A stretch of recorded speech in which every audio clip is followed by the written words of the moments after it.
We had a good one this week. We did. Yeah. Yeah. And we've had, other good ones in previous weeks. It just has felt like we've had a little bit of a sad streak. Yeah, kind of a like uppy downy kinds of films. And like Almost Adults was it ended well, but it kind of took us on a roller coaster, to be sure. Yeah. Yeah. A couple of things we forgot to mention in our intro. Yes. We got to screen a movie. We did. Yes. And I had forgotten all about doing it again, saying something about it. From our good friend David Axe in South Carolina. Yes. Sent us a screener. For his next feature. Yeah. We're not going to shh. It's good, though. Yeah. Yeah. We'll probably cover it. Yeah. This movie made me feel a lot of things. It was, so there are movies, there are good movies, there are great movies, then there are, stuff down there. But out of all the good, great, and everything, there are occasionally those movies that just touch. Yeah. Right? It doesn't have to be like the top 3 movies. It could be like way down on the register. Right. But if it touches you, it has a lot more meaning, Yeah. And I really, really appreciate those kinds of films. Yeah. So I was happy to cover this one. I just want to be clear. Okay. This is not way down on the rungs. No, this is on the good stuff. Yeah, this is in the top tier. Yeah. It's this really good movie coming up. We do have a lot to talk about afterwards. Some stuff not specifically about the film, but we do talk about some hardcore lessons. Yes. That are prevalent through the whole thing. Yeah. Yeah. I love that when we cover movies, we're not always talking about the same lessons, right? Well, there's only like 5, really. It's kind of like how many stories are there? There's really only like 5 major lessons, and we do talk about them, but I think we do it in different ways. True. Because every film utilizes things differently, and we also got another screener. We did. That will be in an upcoming episode. Yes. I believe the 20... What's going to be... Or the 18th of... The next one after this one, isn't it? Yeah, I think it's going to be the 18th of July. And we're excited to talk about that one. Yeah, unique. Well. Yes. So we love screeners. And that one has lessons too. And there's just so many different ways to go about a single lesson, like directing. It's thousands of lessons for that. Technical stuff. Everything can be broken down, and there's so many different examples. Right. But anyway, this one has quite a few. It does. Not the least of which I'll just say up front is the writing. So pay attention. Mm-hmm. And I think the rest we should save for what comes after this. Let's jump into it right now. All right, let's do it.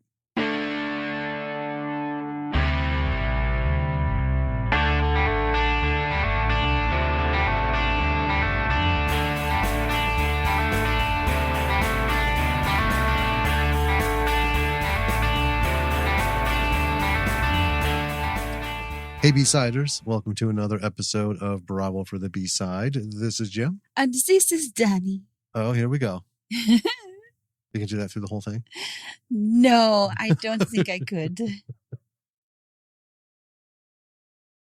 Well, moving on. It would devolve rapidly into something we don't want to hear. Like some sort of Brooklyn. Probably Australian, actually. Jamaican, then Australian. Yeah. Nice. Good. Well, consistency. It's important. Every accent I try usually, unless it's the Russian one I do for Biscuit, every other one eventually devolves into Australian, and I'm not sure why. That is fair. That is the only one that has been consistent. But you've had like 8-9 years of practice. That's true. With that thing. Crooked here. That's fine. I'll just read it at a slant. Okie dokie. So. Busy week. Busy week. Yes. one would think a week without a child would be laid back. We've been busy. Well, I mean, it has been laid back in several, ways, but in other ways, it has been very busy because we're kind of catching up on a lot of stuff that we're not. Well, yeah, we've had opportunities. We started writing on our sci-fi action drama script again Yes. after an enormous amount of time not doing it. Yeah, like an embarrassing amount of time. I'm Yeah. not going to say how much it was. I don't want to to say either, but yeah, it was more than 6 months. Dude, you're not supposed to say. Well, yeah, but if I said the real number, that'd be even worse. Well, now there's like a range. Oh, man. Anyway, so yeah, getting back into that was good. Got some BF McGillicuddy, 5 episodes Recorded. and I think tomorrow night I'm gonna upload all of them and time release them, so it's just Sure. one less thing and kind of stay ahead of the game. Yeah. That was fun, and the blue screen worked out wonderfully. It did. Yeah, no more fuzzy head. Yeah. That's what you get wearing a green helmet in front of a green screen. What? Who'd have thunk? I know. Let's see. We did some metal detecting. We did. We found Bupkis. I found, nothing. Yeah, this second time around, we found nothing. Oh, no, I did find 2 coins, I think. Yeah. Yeah. I think I found I found a nickel. We may have to reconsider our location and go somewhere else because that is so. just it's literally like It's just litter. It's like a landfill. Yeah.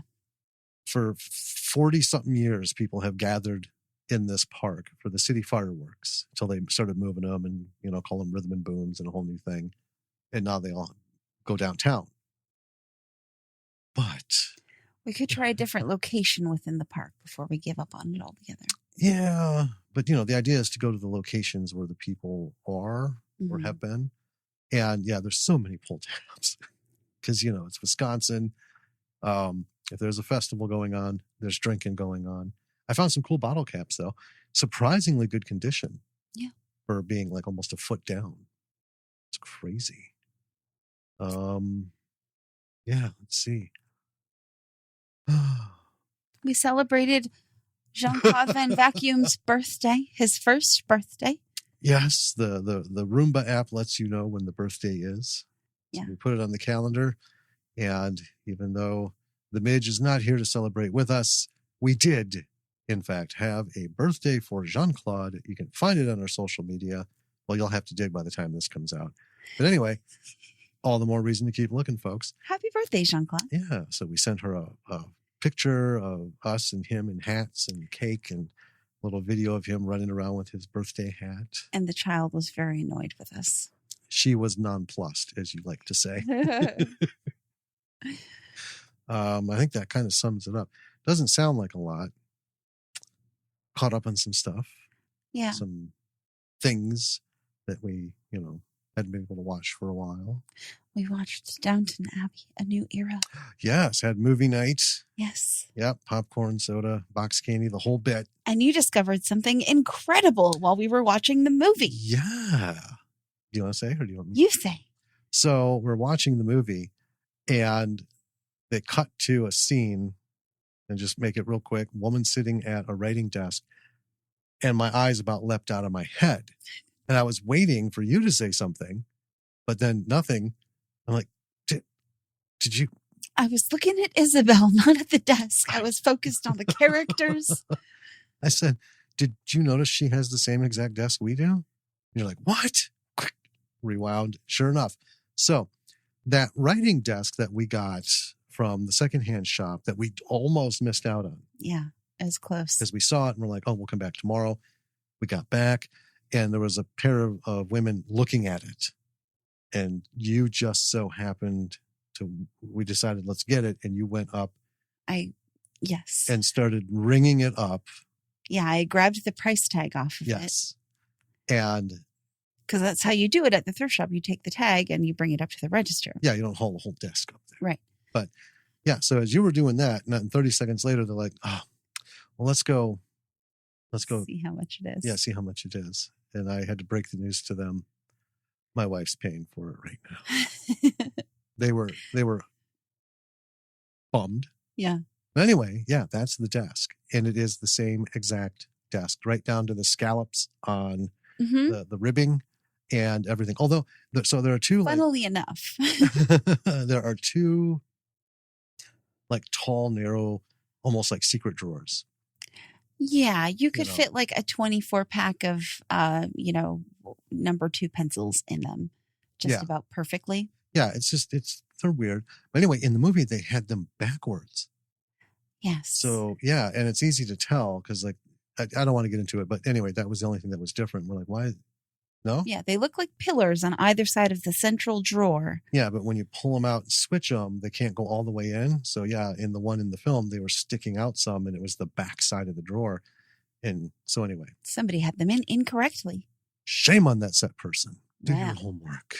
Do your homework. But anyway, so that was cool. So now it has now been forever dubbed the Downton Desk. The Downton Desk. Yes. We have a Downton Desk. Yes, we do. I love our old desks. I do too. Oh, and we got our beloved Underwood typewriter back. Yes. And that bad so boy. much has happened this week. Oh, that bad boy types up a storm. No more sticky keys, fresh ribbon. Beautiful. The ribbon cartridges or the wheels were originally plastic when we got it, but he swapped them out and put some authentic original metal ones in there. Yeah. Oh man, this thing just is like whap, whap, whap, whap, whap. It's like gunfire. Yeah, you can type so much faster now that the keys don't stick. Yeah, it's great. So And you it's don't have back to home. punch them. That was part of it too. Yeah. And all that work for like next to nothing because that ribbon was like, oh boy. Yeah. It was getting there.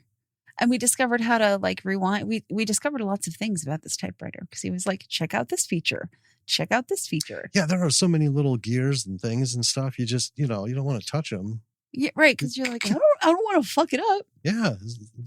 It's not like mint condition because, right. It's 100 years old. 100, yeah, plus years old. So he's like, this is what this is for. This is what this is for. This is what this is for. And I was like, oh, I know how to touch all these things. So, yeah, it's been a good week. A lot packed in there. We got a new cooler. Oh, yes, the last thing. So we're going on a tubing trip next weekend, and we got a floaty cooler. Shaped like an alligator. An inflatable alligator. And his belly is where you put the ice in the cans. Yes. So we'll see how this is going to work out. I'm very excited. I know. It's sitting inflated on the floor in the living room. Right now. Yeah. All right. Well, that's all we've got going. Obviously, there's been some upsetting news. By the time this gets out, it will be 2 weeks old. But this was kind of a shit week. Major setback. We're not going to get into it because, again, that's just not what we do here. But it sucks. And I guess we'll see what the hell goes on from here. It went one way once, went this way this time. It's not to say that it can't, I don't know. I think we're in for a rough ride, folks, for the next few years.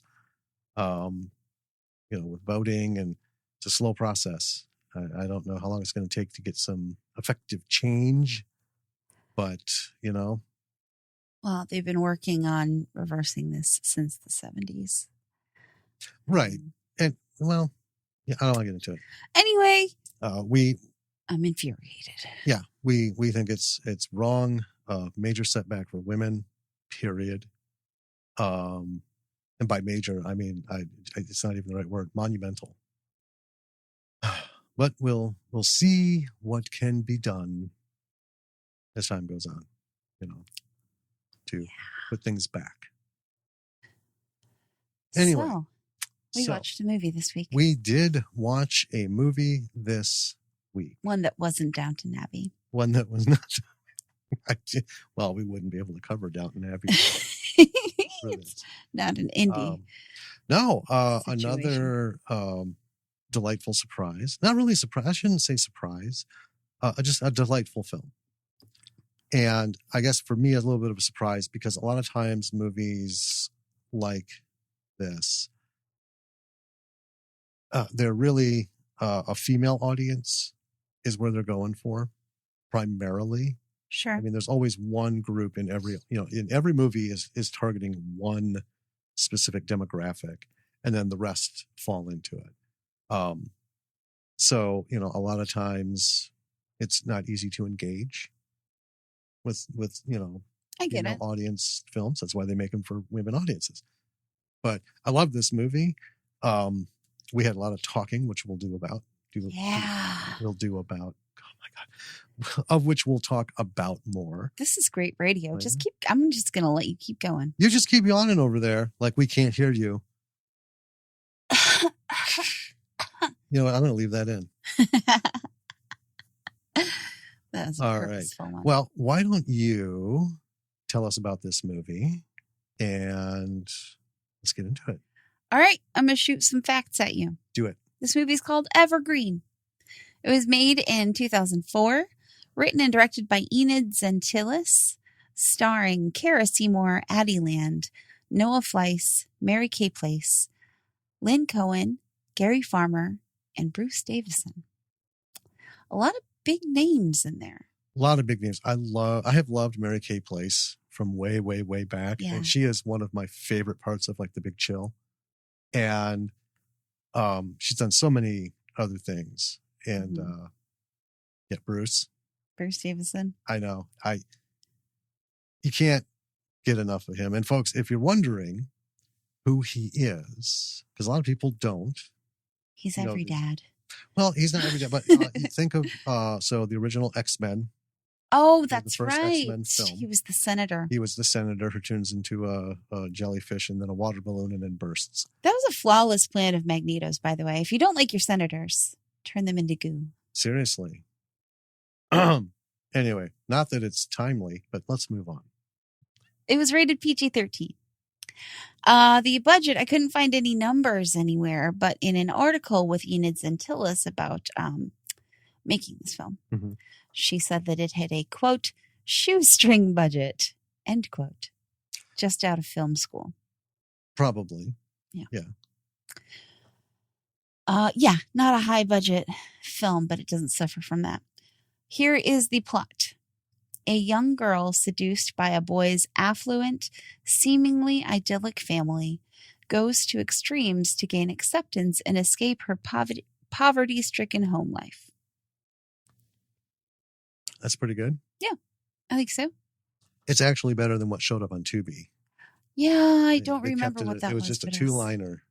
Actually, it was like this one slightly run-on sentence. Like a young woman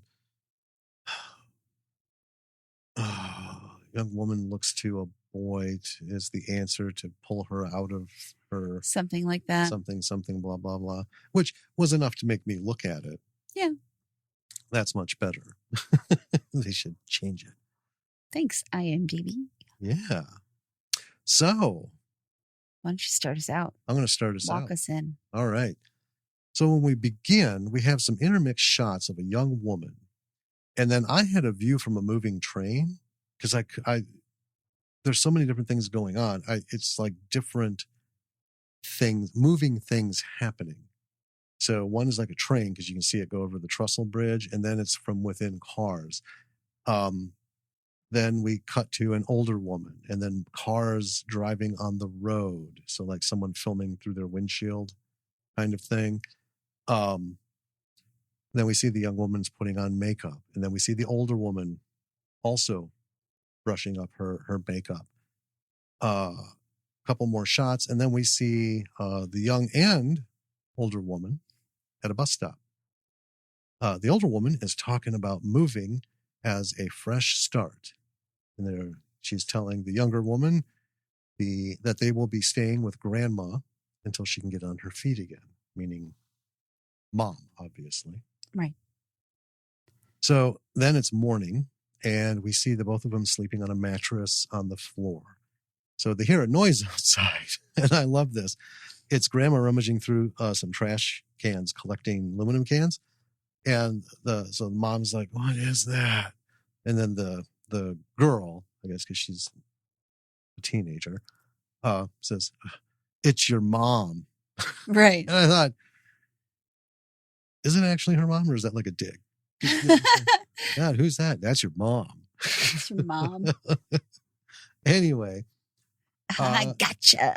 Yeah. So the older lady comes in, shows them the cans, and she says she's doing it for extra money for her daughter. Right. So we have grandma, mom, and daughter. Later, mom says she and the daughter are going out to go look around town. Grandma's sitting and watching television as they leave. And this place, grandma's, It's a dump. it's yeah, it's a dump. It is clearly been lived in. It is but it's like one of those places, if you're driving out in a rural area and you look at a house and you think, surely no one could possibly live in that place. right. It is one of those. Well, and it's a whole neighborhood. It's Yeah. the whole end of town. So it was easily in the 20s and 30s normal place to live. But as we know, in certain areas of cities, that urban decay, whole neighborhoods just fall out of favor and disrepair. And anyway, that's where this house is, and it very much looks the part. So as they walk through town, mom is giving her daughter some life advice. Like they end up going to a casino. For the buffet. Yeah. So she's like, find a casino. They have the best buffets. And then starts giving her tips on gambling and payouts. And then they're eating in the buffet, and some creeper dude, like looking over his newspaper, is staring at him. And then he kind of like goes behind the newspaper when It is very weird. it is, yeah. So then we cut to later. They realize they've missed the last bus. Mm-hmm. So then we see them with Creeper Dude, who is giving them a ride home. And now this is, I got to try to explain this. So his car, the only door that works is the driver's side passenger, or the driver's The rear driver's side door. Yes. And literally that's the only, so he has to climb in the back and then climb over to the front seat, so on, so forth. And on the way home, we hear him talking about how he made that car. He stole it piece by piece in his lunchbox for years working for GM. Yeah. He turns out to be not so much of a creeper. So yeah, he's I was waiting in this whole drive. I was waiting for the thing to pop up. Yeah. Right. But well, it's like they call it Midwest nice, right? That is the term they give to it, mm-hmm. which is like people who are so genuinely nice that it can sometimes come off as a little weird. It's not his being nice that was weird. It was that whole thing I know. Staring at them just above the edge of his newspaper. And it was a creepy look. Well, he was smiling, right? Yeah. I don't know. The whole thing just made me think. So yeah, for this whole drive, I'm waiting for that moment when like, there he is. I'm going to murder you. There's the creeper. Yeah. But no, he's actually kind of a stand-up dude. Yeah. Right? Stops, offers them, some like Starbucks and stuff, and drive up and just really, right. So anyway, before the thing is over, mom invites him over for dinner sometime. Then, as they're going to sleep, mom says she has a good feeling about the town. Things will be different this time. Now, this is her hometown. Right. This is the house she grew up in. Yeah. This is, so later, we see the daughters starting school. Mom says, don't anyone give her a hard time. They talk about using a different last name. Right. So, and a little spoiler, we never actually get into this. Like, was their last name known for something? I mean, never really get into it. My only thing was I surmised like 3/4 of the way through that maybe it was just like a family name. It's not a huge town. This isn't a massive city, right? I mean, it's big enough where you need to take a bus, but in these areas and neighborhoods, they're small enough where, oh, you're a Smithson.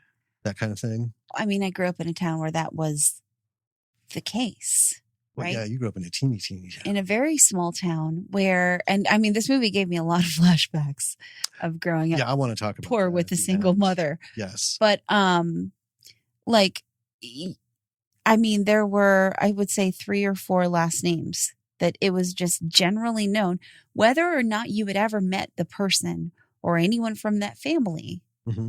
There were 3 or 4 last names that was like, don't associate with these people. Yep, stay away. And, you know, a lot of times justifiably so. Yeah. Right. And that's kind of terrible to say. We shouldn't generalize, but let's be real. For the most part, you're safe doing that. Occasionally in a bad, you know, family, there's the one person who's, you know, a stand-up like creeper. It's kind of a stand-up person, right? And they have to go through all that. And that's what I kind of thought they were maybe going through with the whole name thing. Maybe. I mean, maybe. But it didn't seem to matter. Nothing ever touched on it. So anyway, moving on. I even wrote here, not sure what to dial in on that one. So at school, there's some kind of a food fight between 2 dudes.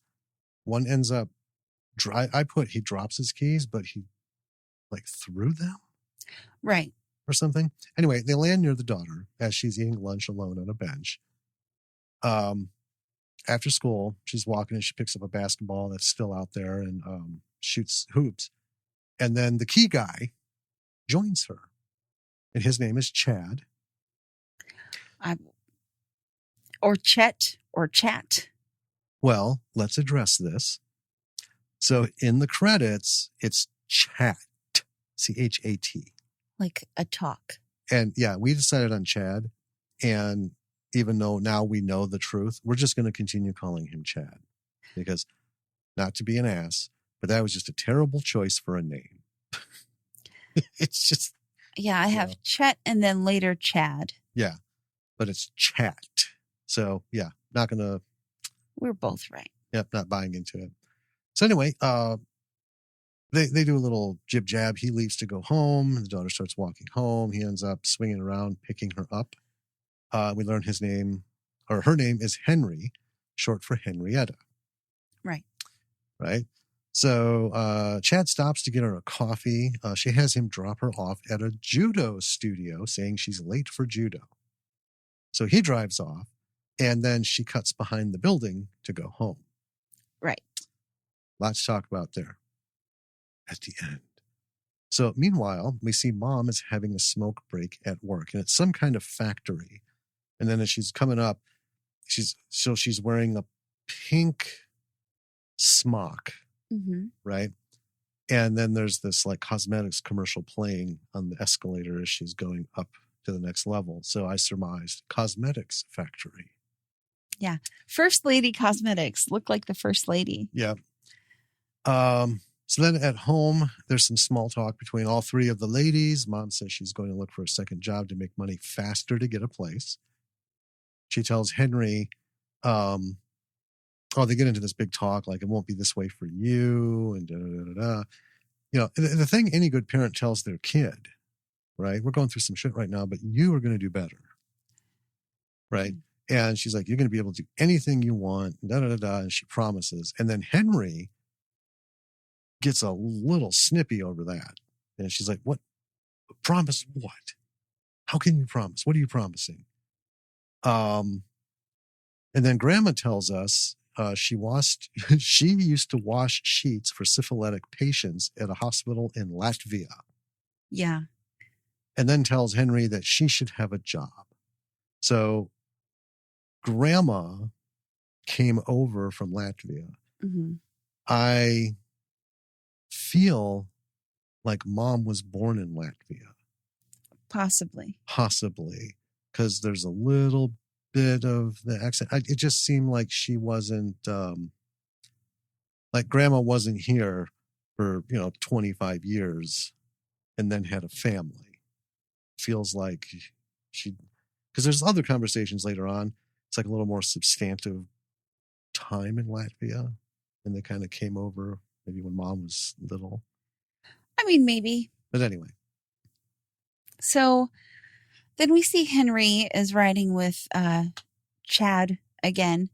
And they're stopping by his very nice gated house. Mm-hmm. And Henry's very intimidated, right? Because he stops. He's like, yeah, this is my place. Da da da da da. So she asks him to drop her off at the same place downtown, the judo studio. So they get there, and he asks her if she can come over sometime to do homework and hang out. And he's very gentlemanly about it. He gets out, he opens the door for her to let her out. Yeah, I wrote it's kind of cute because when she initially got in the first time, he was trying to, but she was like too quick on the draw. Yeah. So this time he literally throws the door open, sprints around the back of the vehicle to open the door for her. Yeah. And then he kisses her. And then later, she's walking around and she gets flagged down by Mom and the buffet guy in the buffet guy's weird stolen car. See, should I call him buffet guy? Because I keep calling him buffet guy because he's not creepy. I just keep calling him creeper dude until we get his name. Yeah. I'll call him buffet guy. He's not a creeper. Yeah. Just call him buffet guy. Fine. And Mom is asking Henry why she was walking from so far away.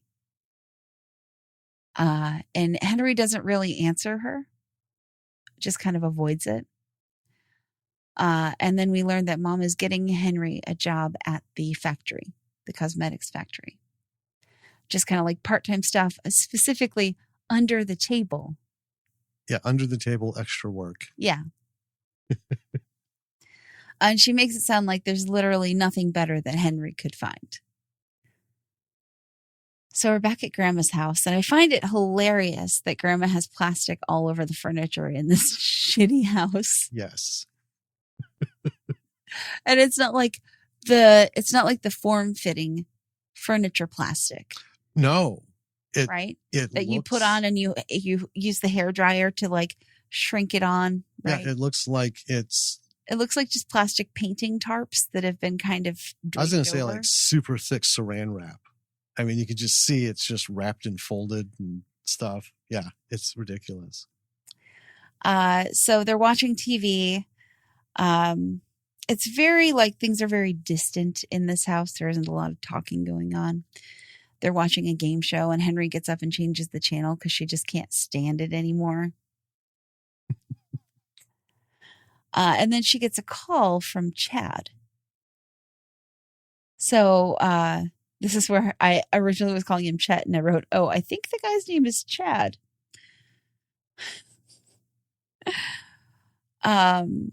So Henry is going to go. Oh, she doesn't get a call. She just decides she's going to leave and go to his house. Right. Yeah.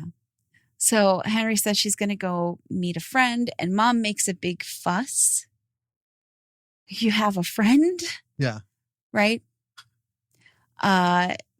Insisting on buying a cab to get her there. Even though Henry kind of like is like, no, it's fine. She just wants to get out the door. Right. Yeah. And Mom asks where, like, this person lives, and Henry hides that he is rich because her mom has this like whole vendetta against the rich kids. Yes. Right? Mm-hmm. She's been on about them like since they got there. So then we're at Chad's, and Chad's parents have a very pink couch with a billion cushions.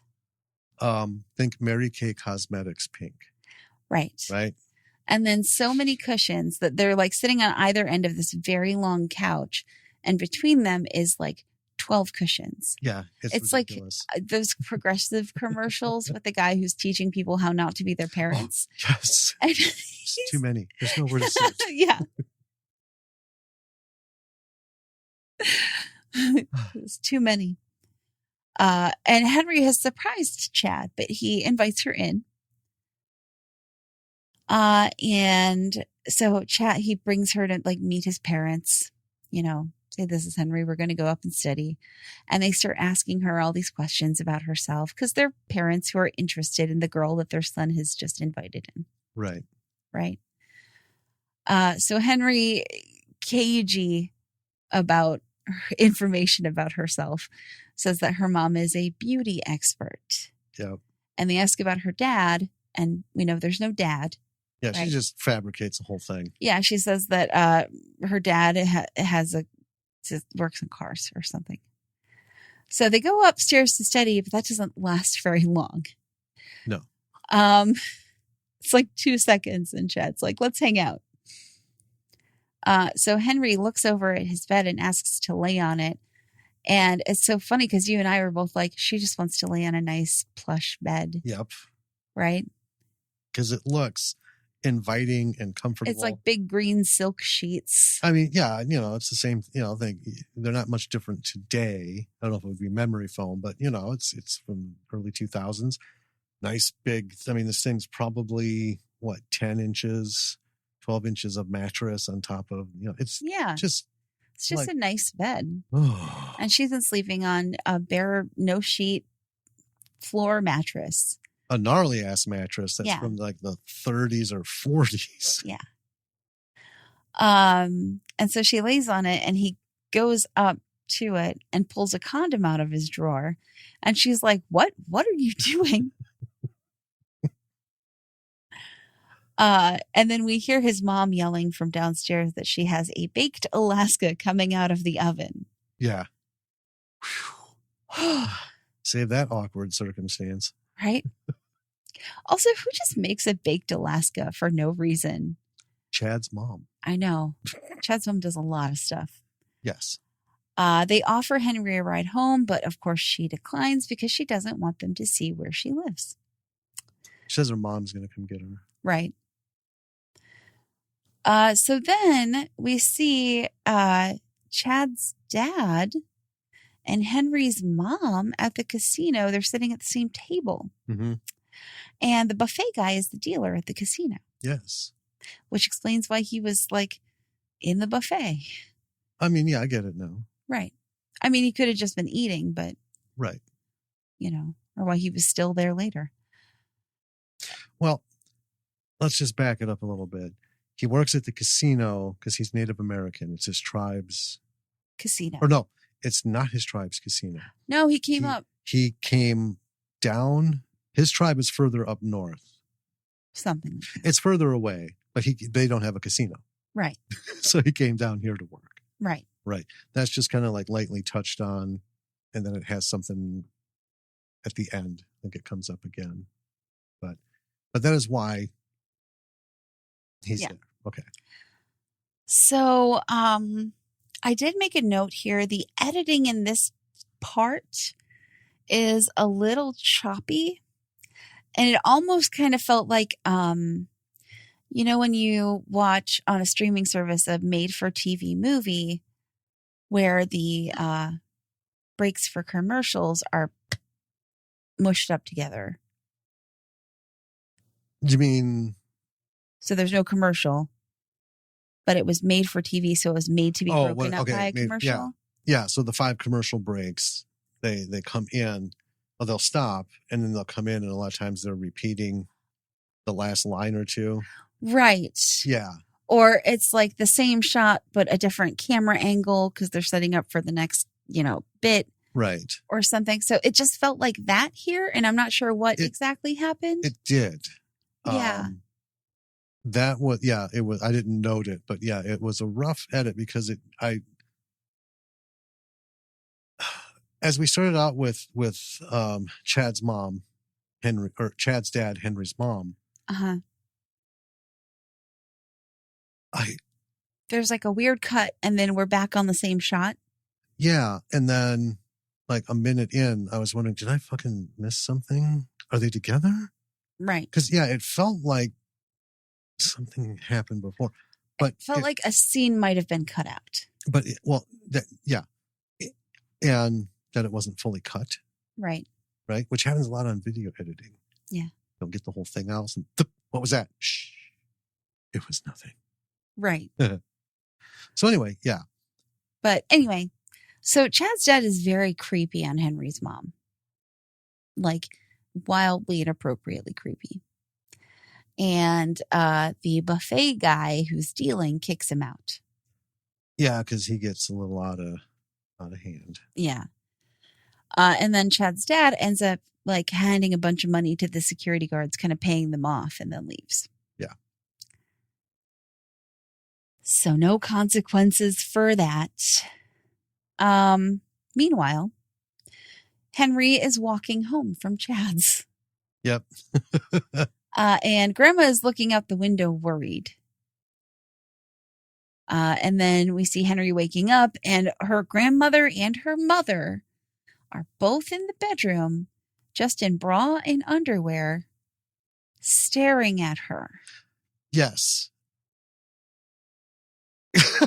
That was just so weird. Well, it is weird, but it's not weird because, I mean, like it's the poorer you are, Well, the less you care about things like. Well, yeah, it's just that both of them were dressed that way, and yet both of them were like leering over. I know. That was what just like wrapped the whole thing up for me. I'm like, what a fucking thing to wake up to. So she then has an argument with her mom about how late she was out. Her mom's mad that Chad's parents didn't give her a ride home, or that Chad didn't, because she says Chad has, he's got a car. Right. And then her mom insists that she come to work at the factory for a few hours after school. Oh, well, on her way out, Henry ends up breaking a mirror. Mm-hmm. And I don't know how many people will understand how this works. But then Grandma comes rushing in, just screaming and furious. Ever since you got here, all my stuff is getting broken, kind of thing. This was one of those many, many moments that we'll discuss that the writing captured perfectly. I've so many things I can say. I know. I just want, so this is that, you'll always, it plays out like this. You will always be welcome in my home. You're my child. If you need help and you can hear. And then if they have a kid, same thing. You and so, you and my granddaughter aren't going to be out, It all sounds great until it starts happening. And then the resentment starts showing through. And this was Grandma, because this was way out of proportion. I mean, yeah, it was a broken mirror, and Henry's being a bit of a bitch. But everything's being broken. Like, whoa, have you looked around? Well, that's the other thing. It's like, this is why we can't have nice things. And you look around and you're like, is it? Did you ever? Are there nice things? Did you even try? Because I haven't been here for a while. And ahem, look around. Yeah. I mean, it's not okay to break things ever, right? Yeah.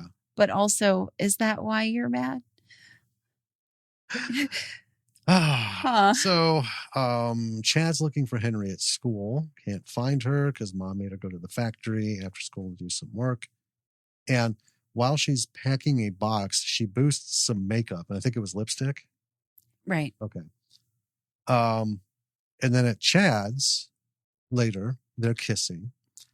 And Chad is trying like hell to get under her shirt. It's like fending off an octopus. She's doing an expert job. And then he pulls this, and this is great. I can't wait to hear you talk about this. Everybody knows what this is when I say it. And if you don't, you're fucking fooling yourself, or you've been in a closet. I don't even know how you've managed to get a hold of technology to listen to this. So he starts laying the blue balls trip on her. The whole guilt trip thing of can't start and stop like that. And it's this and that. And it's called blue balls and it's terrible.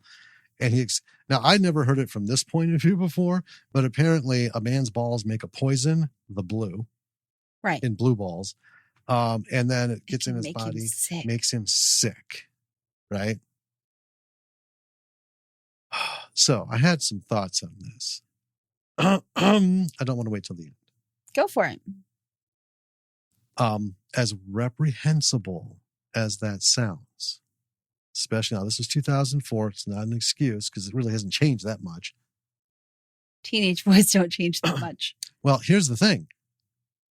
I've heard this growing up from like my older cousin's boyfriends. Because, there's no privacy in a house when you have 14 people floating about. What do you expect? You can't go out back in the shed. I'm probably there. Can't do it upstairs. I'm probably there. It's a 2-bedroom house, isn't it? It's not big. Yeah. It was the one bed, my grandparents' bedroom, and then the whole upstairs was a giant bedroom. Because the other bedroom had turned into a dining room. The wall was knocked down. Anyway, so when there's a ton of people around, you're not going to get any privacy. So I heard a lot of stuff. And then I had friends growing up who were like, I tried telling them, like, dude, what the fuck is wrong with you? Does anybody actually believe that? That was my thing growing up. Now, I look back on that and I won't be so judgmental because now, having reached adulthood and lived a good long time, I understand a great many people do go through life without being exposed to all these little tiny bits of information. Yeah. That most of us take as just, common fucking sense. But here's the thing about common sense. Common sense, you have to have a set of parameters to judge the situation against, to come out with something that makes sense, right? A solution or a maneuver or something. If you have zero, right? Like if you were a clone and you got just enough shit pumped in your brain to like wake up, you have no common sense. You have nothing to base anything off of. Yeah. And I thought this was really because she bought into it, right? She started talking about how when women have babies and can't, oh no, period. Sorry. No, she was making that up. Well, she didn't say she was on. Yeah, she did. She said that she. Did she? Oh, yeah, because she said that she was on the right. That was her excuse for not. Well, she started to say that there are things, and then they got interrupted. But anyway, let's just. Parents, if you have teenage boys, fucking talk to them. If you have young boys, talk to them. Here's the thing about blue balls. We all know it's bullshit. It's a lie. Yeah. There's nothing. There's nothing. It's just another guilt trip and it turns into a fucking Me Too situation and we need to stop it. But I wasn't offended seeing it because it was real. It happens even today and it's happened. I don't even know how far back. I think it's happened since boys wanted to do sex. I think it started happening when women weren't treated just like dogs, like when they started to voice, I'm not in the mood kind of thing. Because let's face it, you go far enough back in history, it's just bleak. But anyway, so that happens. And luckily, the call for dinner time. So yes. Chad's mom is either like on it or just a master of coincidence, right? Well, I was, yes. And I was starting to like watch Chad's mom very closely at this point. Every time she was, because I was like, there's something weird about her. Yeah, there's been a couple things. So anyway, Henry doesn't stay to eat. No. And just as she's leaving, Chad's dad comes in with a ton of shopping bags.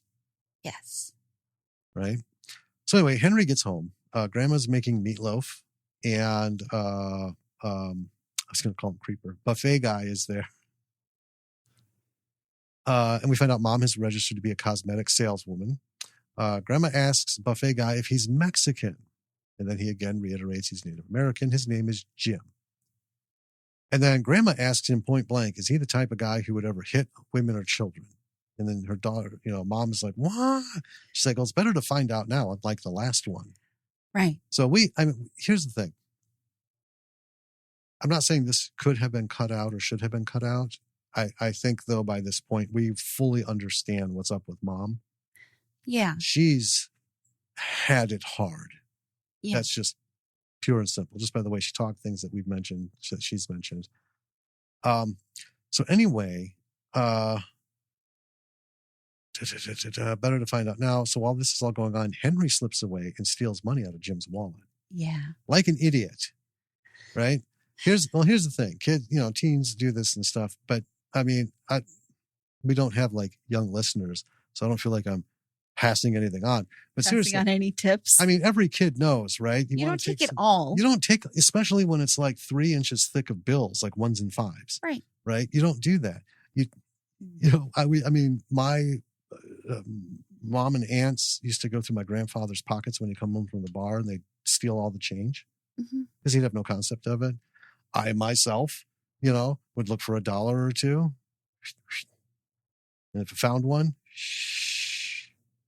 and then off to the store I would go. Some of my mom's boyfriends, they left their wallet laying out. It was fair game, but I wouldn't take all of it. You don't grab a fistful because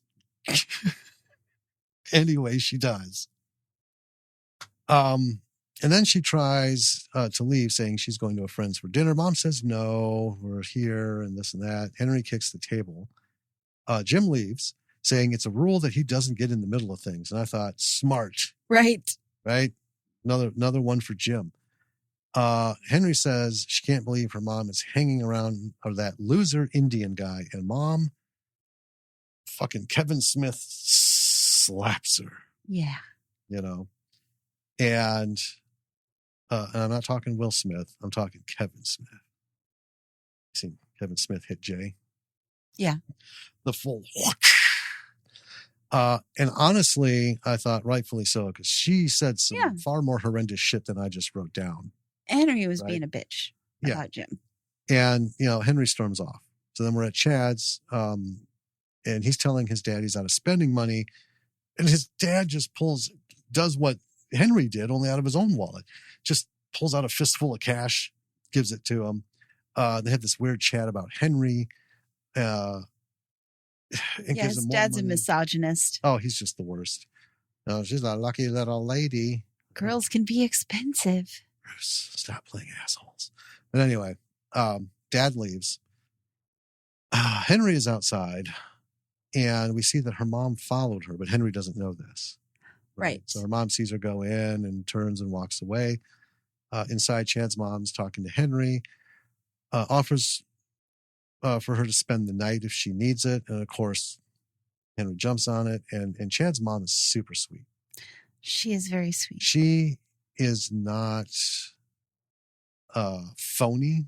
She's not a plastic, pleasant person. By this point, you just watch her. She is genuinely kind-hearted. Yes. And just very sweet woman. Let's see. Elsewhere, Jim's filled up his car, goes into the gas station. He's got no fucking money. Poor guy. So he has to leave his car there. Yeah. And so he's hitchhiking to get home because he doesn't have money for a bus. And then we come back to Henry. She's in a guest room. She's got new silk jammies. She's in a big bed. And Chad's mom is there talking to her. And then we cut to Henry's, and her mom wakes up and goes to crawl in with grandma. Right. And then we have morning at Chad's. His mom goes out to get the paper. She's mad about something. She's very weird about it. And I wrote in my notes here, I think Chad's mom is agoraphobic. Because she never wants to leave the house. Right. But she's pissed having to go out. And we do notice that the car's not there. So I'm like, Dad's not home? Right. So she has to go out and do it. And then we see Jim talking with Mom about Henry stealing his money. Mom starts to rip on him. Well, yeah, she's standing up for her kid. Oh, my kid couldn't possibly do this. Right. And that's a tough place to be in as a parent. Yeah. Prior to all of this, her being a bitch that night, Henry really hasn't exhibited like rebellious behavior and, underhanded shit. So, and Mom just met this guy. He seems sweet. Yeah. But, maybe he's just a lying dick. So she's doing the right thing. But he lays into her as well Yeah. because he knows he's right and he's not going to have it. And then he takes off. So the Henry's back home. She's doing homework. Mom apologizes for slapping her. Says she has a family day planned. She wants to go to a museum. And it's free if you bring a senior citizen. And they kind of side-eye grandma. And she's like, no. She goes, and then we could go to Wendy's afterwards. And I was like, oh God, the pain, because I've been pitched days like this. Yes. Oh, yes. So both Grandma and Henry try to back out, but it doesn't work. So then we see Mom and Henry at the museum. There's a little, nothing pointed. There's a little conversation, but it's kind of a nice thing. Mom is trying, to have some kind of a moment, right? And it's that when you've got no fucking money, parents will do anything, right? It's like we talked about. I can't. The name just left me. The one with the farm, the disposal runoff. When she got that money, first thing she did is stopped at the fucking Farm and Fleet and bought a pirate's outfit for a kid. Fuck yeah. That's exactly what a parent behind on their bills and shit would do when they get an influx of cash. Fuck it. That shit can wait. It's already not paid. My kid's getting something. Yeah. Right? I mean, 100%. I just love that so much. And this is another one. She wants to have that family time. She wants to share time doing something other than being poor and eating grandma's meatloaf. Right? Yeah. Yeah. I quick aside. Sure. When I was a kid, I was walking home from a school dance and I was so mad because the dance it wasn't a good time. Right? Okay. Middle school, I think. And I am walking home and I kicked some paper on the sidewalk. Okay. And I look and it's a $50 bill. And I went, cool. That just made my night a whole bunch better. Yeah. And I take a couple more steps and another piece of paper. It's another $50 bill. And I take another couple of steps and another piece of paper and it's $100 bill. So I found $200 on my way home from a school dance. And I got home and I was so excited to tell my mom, look, I found this money. I want to give it to you so that, I know we don't have a lot of money. Right. Take this. But can I get like something, a thing? Yeah. And she was like, absolutely. Of course. What do you want? And so before we went grocery shopping with that $200 I found on the sidewalk, my mom took us to the pet store and we got feeder mice as pets. So I know it sounds weird, but feeder mice are cheap and the little cages that they come in are cheap. Right. Right. And she knew how badly I wanted just a little furry something. Yeah. And that she was like, absolutely. Before we spend any of this money on, bills or groceries or whatever, you're going to get a dumb mouse. Well, and that's what it is. And she was so excited that I found $200 also. Well, of course. Yeah. So, anyway, that's just kind of how it is, right? Mm-hmm. Henry's at Chad's house again, and his dad is creepy. Man, his dad is creepy. He is creeping on her. Yeah. That's some wholly inappropriate. Gross, Bruce. Right? But here's the thing. I think a lot of these people think, because I know a lot of people who do that kind of thing. They think believe genuinely that it is being complimentary and harmless and not like pedo horrific. Yeah. It is, oh my God. Anyway. And there was a time when I would put up with shit like that, and that time is long since past. Yes. So, Henry has brought them a ham. Yeah. There was a little scene where she was like watching some people go in and, like coming out with these big cuts of meat and stuff. Yeah. So this is her thank you gesture for how nice they've been to her. So she bought a whole ham, and it's a very awkward interaction because the family's like, thanks. Yeah. Need to ask you a couple like a ham. Okay. And the mom is very nice. She's like, well, tell your mom thanks for the ham. And Henry's like, no, I bought it. I did, with the money that she stole from Jim. Yeah. Well, she didn't say that part, but right. But so she has come like uninvited again. She keeps like popping in, right? Yeah. And Chad can't hang out because he has tickets for a game. He's also pretty dismissive of her. Because he is a teenage boy and she hasn't slept with him yet. Yeah. Is essentially why. So Henry ends up taking the bus home. And she gets to Grandma's house, and rain is pouring in through the roof all over her stuff. Yeah. And she's upset. I mean, it might not have, it's just as if there were no roof. I mean, this shit is coming in. It's pretty bad. Everywhere. Yeah. Which made me wonder, is this why everything's wrapped in plastic? Because this happens frequently? Possibly. I would imagine so. Yeah. So Henry grabs some of her stuff and leaves. And as she's like walking through town with her stuff, Chad spots her and offers her a ride, but he's a real dick about it. He does the like stop, go yeah. bullshit. Ugh.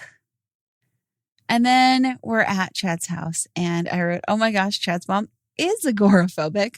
She's literally online at Agoraphobics Anonymous. Yep, on this big blog, and she's typing under her pseudonym. Yeah. Hey, everyone, I almost did this and that. I almost went outside. Julie, how did you, whatever. Yeah. I mean, that's her community, I guess. She also has this weird visor that lights her eyes. Yeah. And it's for some pseudoscience health thing, I'm sure, but I don't know what. It's an ultraviolet light visor. Okay. Right.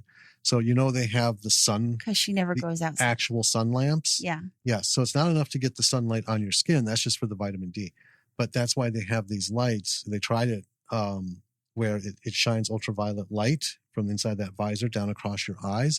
And that triggers your brain to give you the outside feelings. Oh. Right.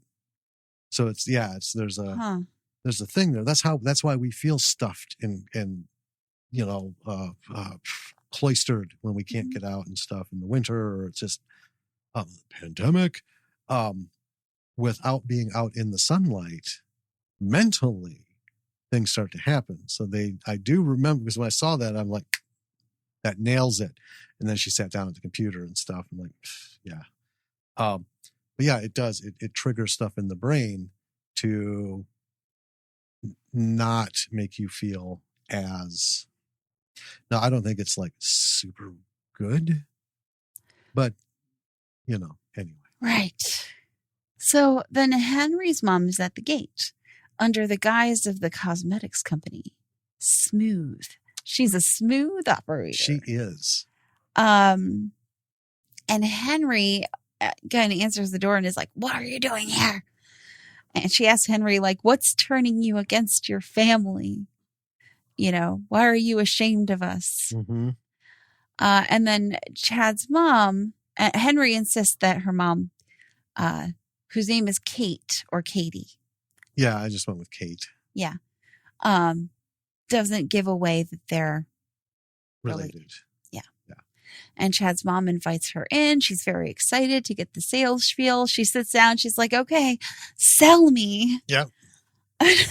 And she does. And Kate starts to really. Right. And Kate's like, okay.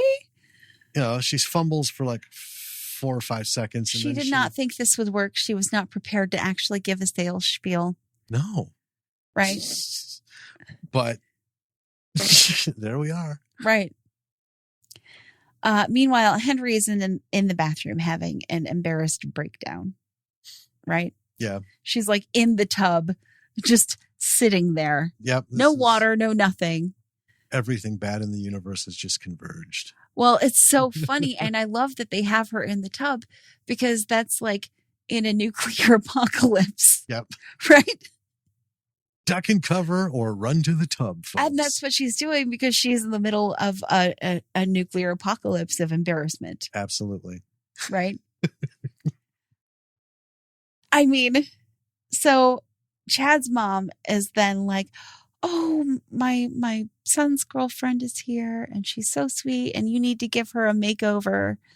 I think that'll be just the thing to cheer her up and anything she wants. Yeah. Right? Yeah.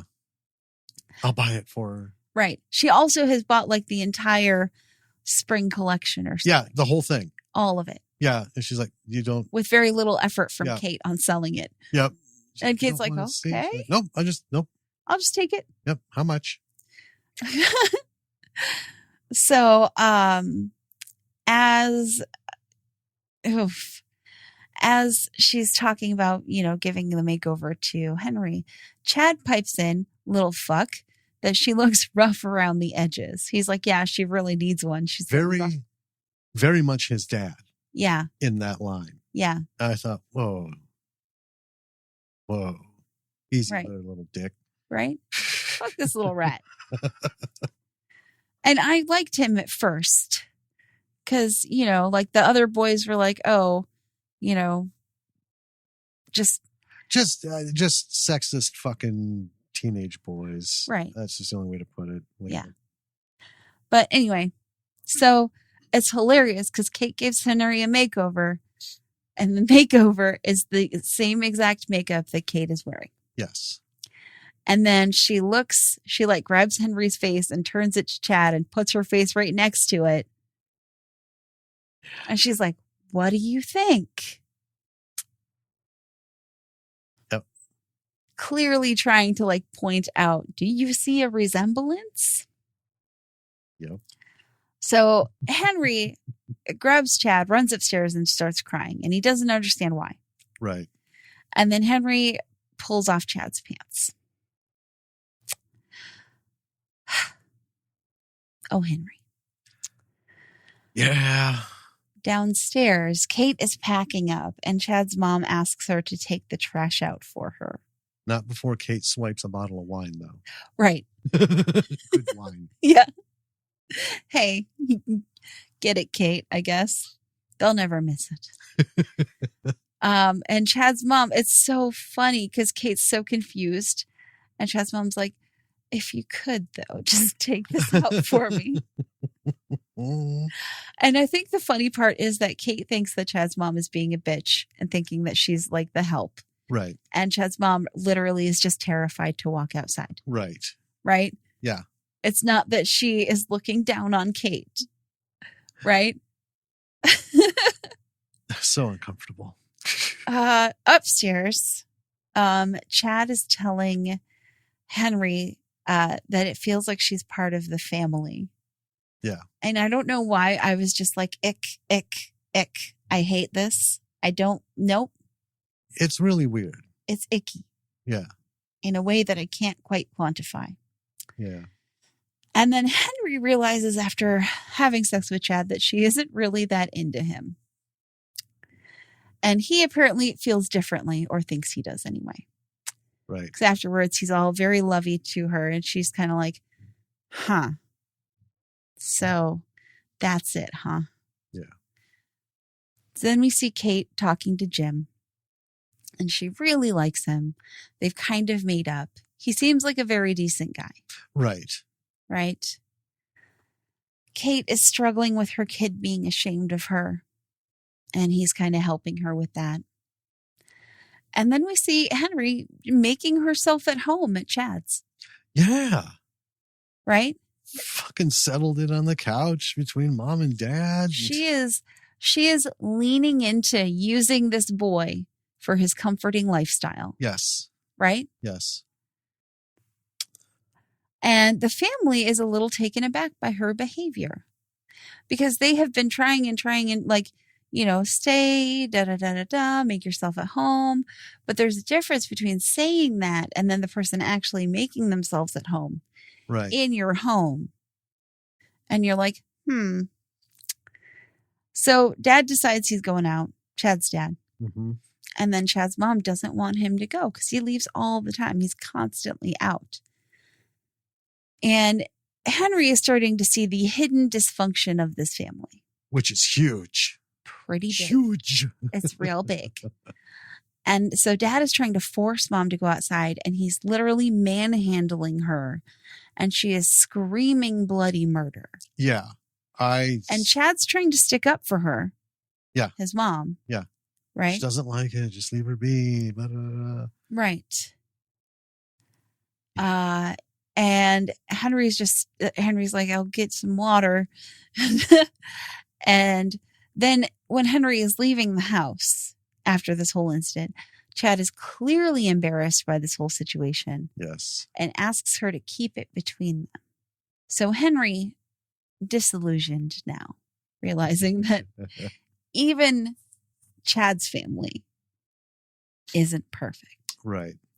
Has gone to grandma's, and at grandma's house, there's a note that on the fridge that grandma left for vacation.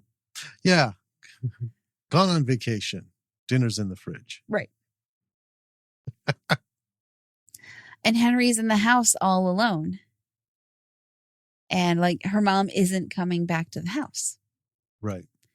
So she goes to the casino looking for Jim and ends up tracking down her mom and Jim at the market.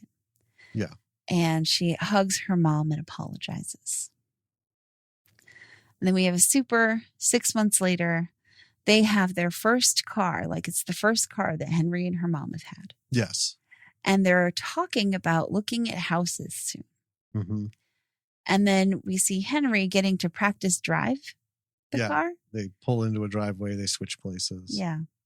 Yeah. And that's the movie. Yeah. Well, and Jim is in the car. Oh, yeah. Jim's there too. Yeah. So they've become kind of a unit. Yeah. Yeah. So yeah, that's the movie. All right. So let's talk about this thing. Yeah. Now, I know you have a lot of things. Would you like to start? Well, I know you do too. Yes. But you can start. They say that you should write about what you know. Another example. Yeah. Clearly, Enid, the writer-director, knew a lot about growing up poor with a single mother Mm-hmm. in a rural-ish area.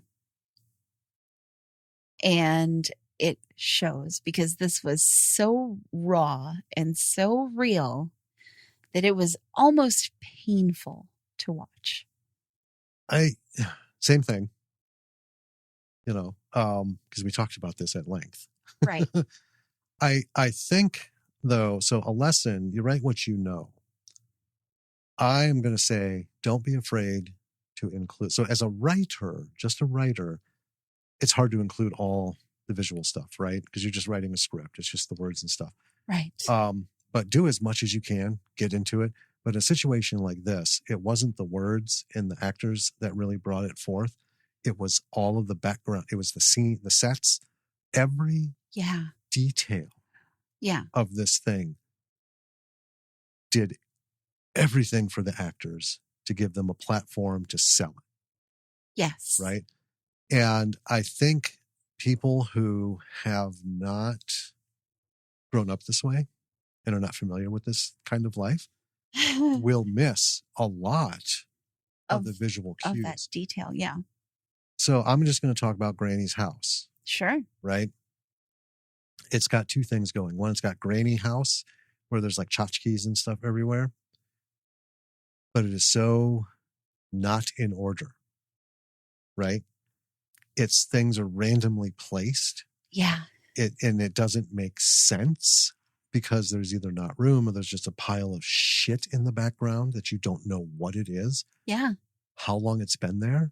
You know, the rain with all the buckets and stuff, that's not common, Right. right? Being poor doesn't mean you necessarily have a house that's, I'm talking gallons of fucking water coming into this thing. It was a lot. Yeah. But yeah, it was the same watching it. I had great respect for the writing and the direction of this and the set assembly. Yeah. And I don't mean just grandma's house. I mean The town. the town, everywhere they showed Kate at work and everything. The slight change in color, right? Yeah. The filtering that they used really captured the emotional state. I mean, yeah, Kate has a job now. It's not the job she wants. It's not a ton of money, but it's money, right? And we've all, we've been there. Money's money. Yeah. I mean, we both had shit jobs. Yeah. When those times have had to be, especially early on. Mm-hmm. But yeah, there's always that wanting more and wanting more than what you can do. That whole thing with Family Day, right? That was huge for her. Yeah. And she wasn't going to take no for an answer. Oh, no. No. Because as a parent, it's like, whether you fucking enjoy this or not, it's happening. Because I'm going to go to bed saying I did this for you, and I'm going to sleep well because I did something. Yeah, I don't fucking care if you were into it or not. That's on you, right? And to a point, it is. Kids can be shits, and it's like, we're doing this thing, and they can act like total, fucknards and everything and whatever, But as a parent, it's like, yeah, you made the choice. I gave us this opportunity. So do with it what you will. And we don't have these opportunities often, right? So it's a big deal. And, it was just done so well. Everything, like when they're at the museum, it's this weird little museum. Mm-hmm. I'm not really sure what it was all about. It looked like it was maybe a tribal museum. They had a lot of Native It's a local history museum. Things. Yeah. Okay. Wasn't a whole lot of the other kinds of history, which is fine. It's cool. I just thought, like it was maybe like the casino museum. Maybe. Kind of thing, But yeah, so many visual cues. I mean, there's like lesson number 1, location. You work with the locations you have, but boy, when you got a location, dress that shit up. It costs nothing, right? If you need a rundown looking place, you don't need to find a rundown looking place. You get to get a fucking penthouse. And with a little bit of this and that, right, you can make it look run down. I think of Blake Ritter, the guy on YouTube who's been shooting all these shorts like before, during, and after the pandemic, right? Yeah. He did a video on how he turned his apartment into a fucking hospital simply by painting a blue line like 4 feet up the fucking wall. Right. The places that he shot, he's like, it's a clinic. And it's funny because when you see the scene that he shot, it's like, it looks like a clinic. Oh, he stuck one of those paper holder things on the wall. Oh, sure. Where they always put the charts. That line made the difference. How many times have we seen hospitals and clinics in indie film and B movies where it's like, it really just looks like a bedroom. Right. But anyway, this house, wherever they found it, yeah, they made the most of it. Holy shit. It was wild. Yeah. So yeah, the writing was superb in giving us this lifestyle and these people's story. But yeah, technically the sets sold it. 100%. Yeah. And even to Chad's house, like the parents' house, right? Yes. Oh my goodness. It's funny because even for 2004, it looked so 80s with that Mary Kay couch. And you understand, though, towards the end, because mom's agoraphobic, that's all she does. Yeah. All she has to do in her life, because she doesn't work, obviously, because, right. Nowadays, though, she could work because the remote work is so Yeah. prevalent, but back then it really wasn't. And she was content spending her time in the house. And it showed, oh my God, to the point of gaudy. It was very gaudy. Yeah, it was like the full opposite end of Grandma's house. Yeah. Right. But it did look very 80s as well, which makes me, I felt like it looked very 90s. I would say early 90s. I would still feel it had a lot of 80s feel to me. Sure. 90s. But here's the thing. That was logically, that's the period she would have, quote, come of age, as an adult, right?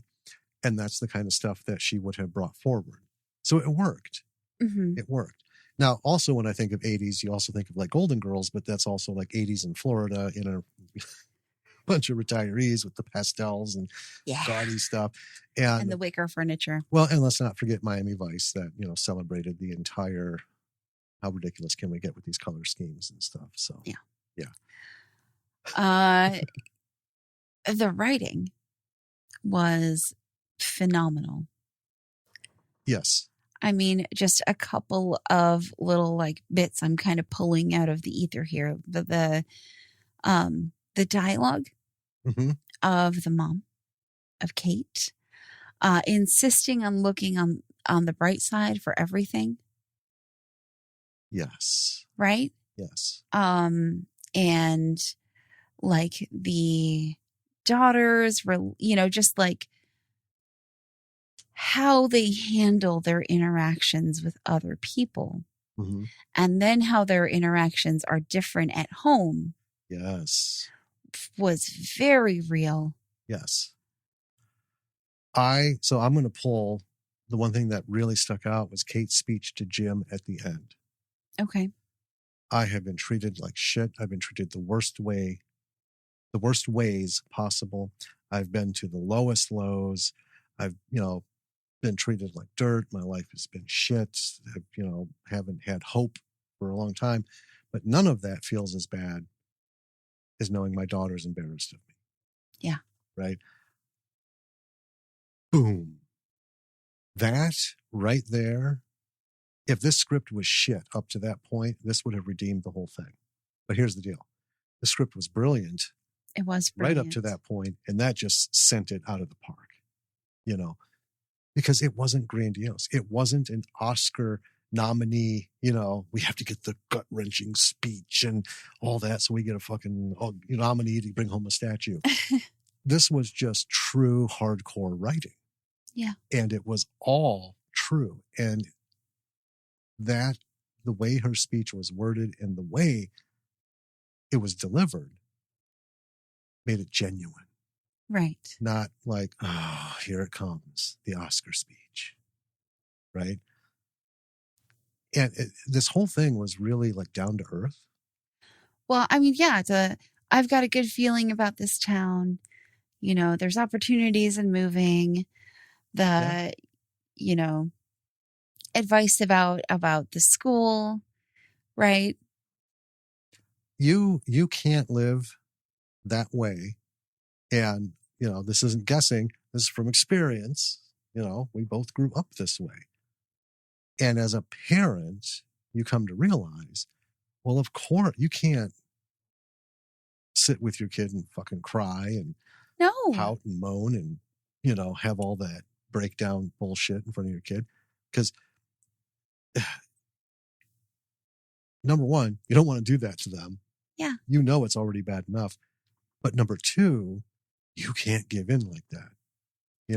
Right. There are moments when parents in that situation will have the late night cry, right? To let it out. Oh, yeah.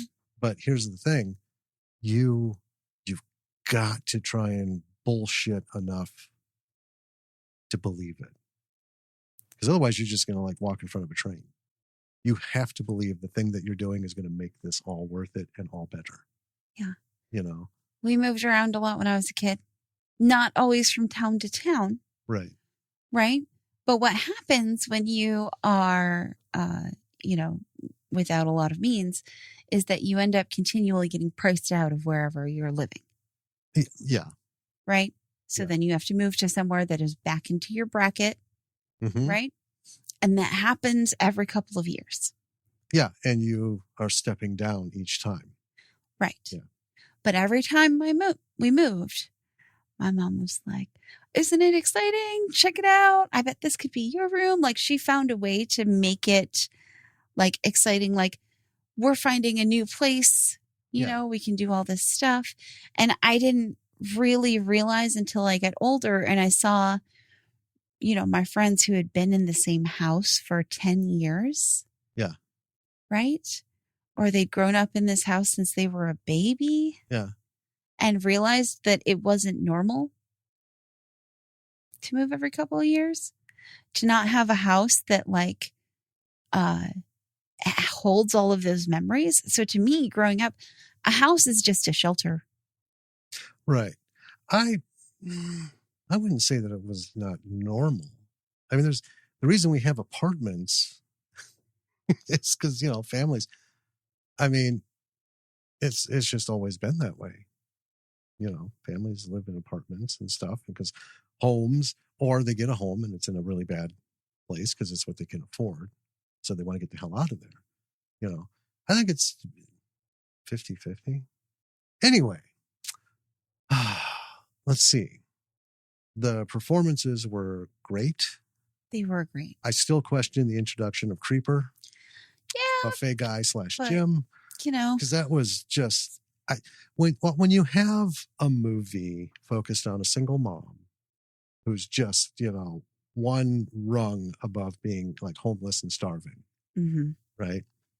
When you see someone creeping them, you just immediately, I feel like, oh God, we're going to go there. This is going to be a really weird, awkward, nasty, filthy situation, you know? Right. But So, I mean, the introduction maybe could have been handled differently. a little bit. But I like that Jim is not like a mythical knight in shining armor for Kate. No. He's just a normal, nice guy. Yep. And when she gave him shit, he gave it right back. When they had that argument. Right. Yeah. Now, but like, he doesn't sweep her off her feet. He doesn't love bomb her. He's just a normal dude. Yeah, he lives in a trailer. Yeah.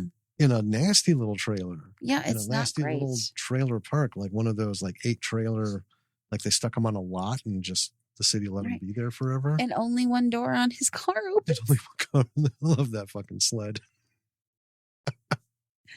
Oh boy. But yeah, he's not rich. He's not sweeping her off her feet. He's not coming in to save anything. But when they, you know, before the, you know, end of second act kerfuffle,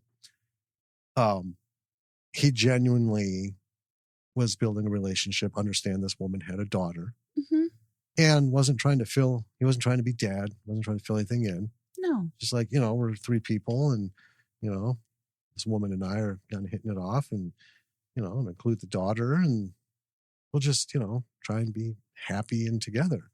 No grand dreams of we're going to run off and do this and that. And I have a fortune stash. So again, it was very real.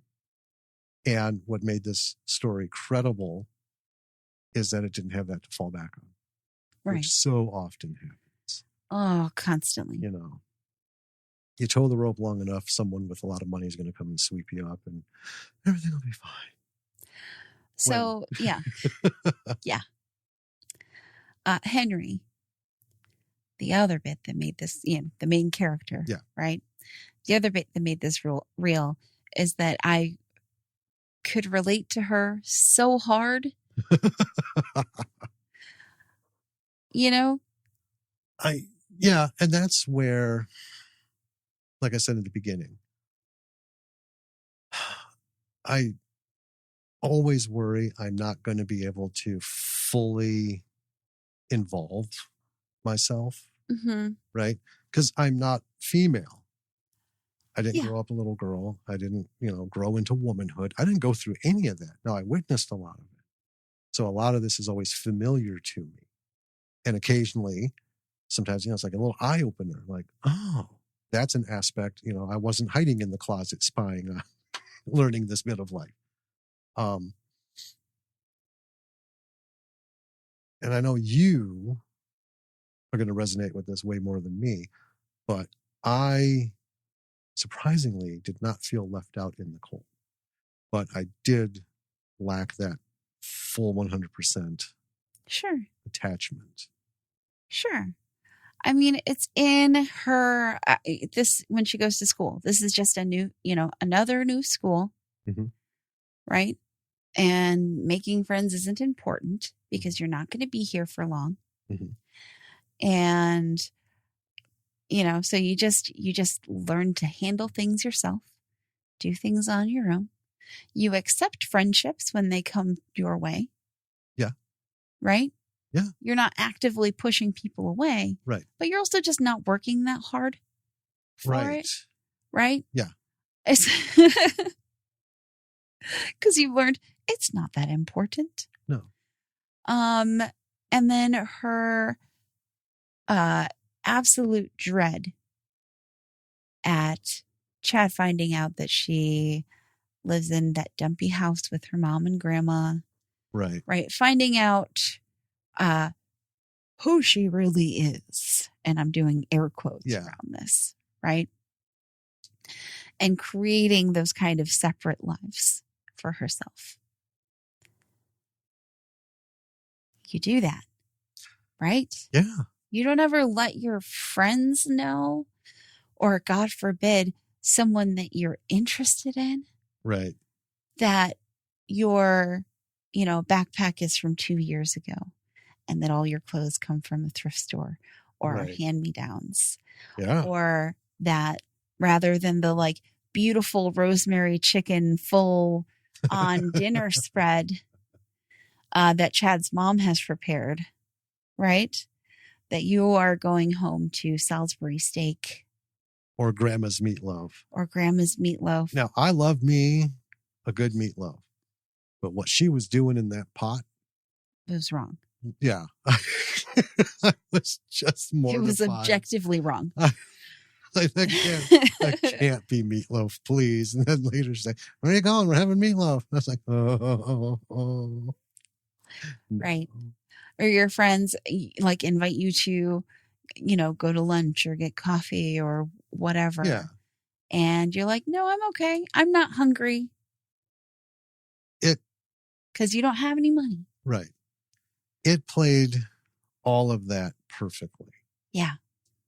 And it didn't over dramatize. That's the other thing too. Right. Because a lot of times stories like this will get lost because the writing overdoes it. Right. It's, like telenovela level of drama. That's just not how life is. You know. So as far as Henry, the actor did a magnificent job where you get where she's coming from, you get what's going on. Yeah. You honestly can look at it and go, wow, she's being a real bitch. Yep. But on the same note, right? At the same note, the other half. You still understand why, where she's coming from. Well, exactly. In being a bitch. Because the adult is like, what a mouthy little motherfucker. But then the other, back in the part of your brain, that one little lobe is like, remember, that was you. Yeah. Exactly you. Yeah. Oh, yeah. 100%. But it still doesn't mean I can't be outraged by her behavior in this day and age. I was bitchy. Because I got past it. Yeah. You get to the point where you're like, enough. Mm-hmm. Right? So I really, technically, aside from that edit. That brought up, that weird cut. That was very weird. Yeah. Who knows what happened there? I mean, if this was a shoestring budget and just out of film school. Yeah. And I wonder, I would imagine it was shot on film because there really wasn't much in the way of digital. 2004. Not for an indie filmmaker. I mean, 50-50, depending. So let's go. So 2004, right? I was a professional photographer and the best cameras had 6.2 megapixels. Okay. And It that probably would have been it's- on film. I was a junior in high school. Yeah. 2004. And it was expensive. So I can only imagine cameras. Because I don't think it was until 2010 or 12 that somebody announced they shot everything in digital. Or maybe Lucas did shoot. It must have been before. I think he shot Star Wars digital. Someone did. So. Anyway, if you have a shoestring budget, you're not getting tons of digital equipment. Right. It just wasn't that good. That's the thing. Now, the pictures I took from back then are almost indistinguishable from now, but it's, again, when you start to size them up, boom, that's what it shows. Film, you can shoot film and then make it as big as you fucking want. Yeah. Anyway. So who knows what happened with that edit? I think that's the only thing that really stuck out. Otherwise, I thought it was pretty clean. Yeah. We knew where we were, what was going on. Yes. Really, the factory, grandma's, the casino, Chad's. That one. And then some town. And then some town stuff. Yeah, bit at the thing and what the museum. There was a little bit of lumber yard. Yeah, when she was trekking home through the lumber yard. Honestly, I watched that and I thought, oh my God. She's going to die. Remember when I said, this must have been before insurance. Yeah. Because she's going to fall in a log pile and die. God, this movie's going to take a sudden, surprising turn. To say that you're going to have a young actor climb a lumber pile in an active lumber yard. If you did that in Hollywood at a studio, you'd be like, out of your fucking mind. You need to get a stunt double. And also, B, we're not giving you the money for that because that's going to cost an enormous amount. So have her walk across the park. The girl who played Henry did very well. This was her debut feature film. Yes. This was her first job. She was phenomenal. Yeah. I mean, bam. Yeah. There's not like, in 10 years, she's going to look back and see that moment. She hit the cues. She physically, tonally, verbally painted the picture perfectly. And again, I think for her, the sets, the environment gave her everything she needed to excel. Oh, yeah. I mean, no one can do the work for an actor. But man, when you put an actor in a situation that's like, this is like Shangri-La. This is everything I need to feed off of. Bam. And they did. All of them did. She kept up with the adult roles really well. Chad was a little dry. I will say that. But here's the thing. It's one of those things, we've talked about this. Is the actor dry in delivering, or is the character just that way? And the actor's doing it that way. So this is that fine line. It really towed that line. Yeah. It was just kind of weird. I mean, there were a couple moments where I felt like he was sort of like a third act utility. He was just there to, for her to bounce off of until kind of, because there wasn't a lot of dimension to him other than he's a typical idiot teen boy talking about blue balls. Yeah. And then talking like his dad. It's a little rough around the edges. Right. You know what? Henry should have turned around and just backhanded him.